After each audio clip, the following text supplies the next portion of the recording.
یکی از بزرگترین آفات زبان غیبت کردنه، بدگویی برادر و خواهر مسلمانه.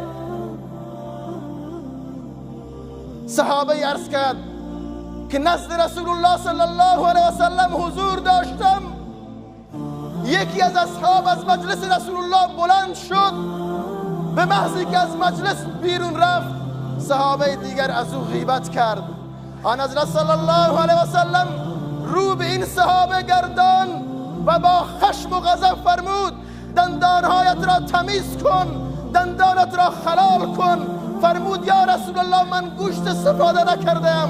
آن حضرت صلی الله علیه و سلم فرمود شما گوشت برادر مسلمانت را در همین مجلس خوردی. حضرت حسن بصری رحمه الله تعالی یکی آمد گفت فلانی از شما غیبت کرده، یک سبد پر از خرما برایش فرستاد. وقتی اون خبر شد که این خرما را فرستاده گفت چرا این خرما را فرستادین؟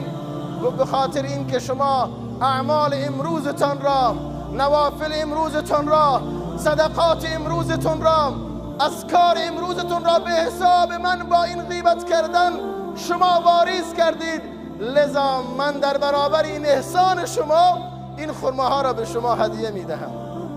الله ذوالجلال در قرآن عظیم الشان میفرماید ولا یغتب بعضکم بعضا ایحب احدکم ان یأکل لحم اخیه میتا فکرهتموه. شما غیبت برادر مسلمانتون را نکنید. اگر شما غیبت برادر مسلمان را کرده باشید گویا گوشت این برادری که وفات کرده و شما دارید گوشت خام برادر مسلمانتون را استفاده میکنه.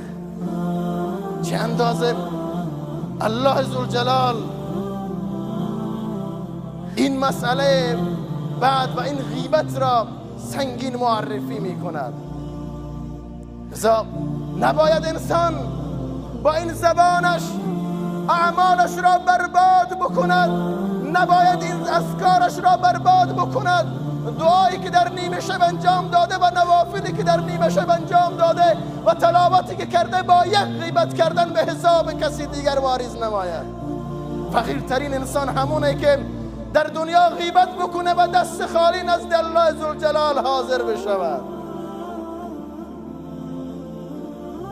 غیبت کردن حق الناس.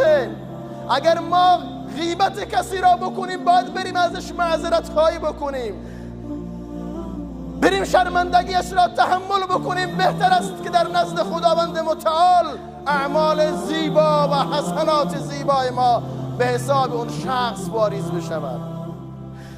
آن حضرت صلی الله علیه و سلم در واقع معراج وقتی میبیند انسانهایی را که با دستانشون، با این انگشتانشون، با ناخونهایشون گوشت بدنشون را میبریدند و میخوردند، از حضرت جبرائیل امین پرسید ای جبرائیل این کدام گروه از امت من محمد رسول الله هست؟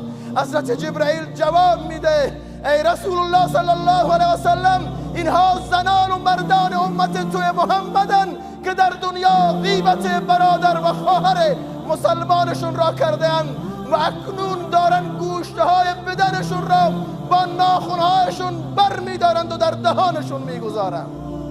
آیا ارزش دارد که ما مجلسی را خوش بکنیم؟ آیا ارزش دارد که ما اعمالمون را دو دستی به حساب کسی دیگر تقدیم بکنیم و در روز قیامت هم در نزد الله ذوالجلال شرمندگی بکشیم و هم دست خالی در نزد خداوند متعال حاضر بشویم؟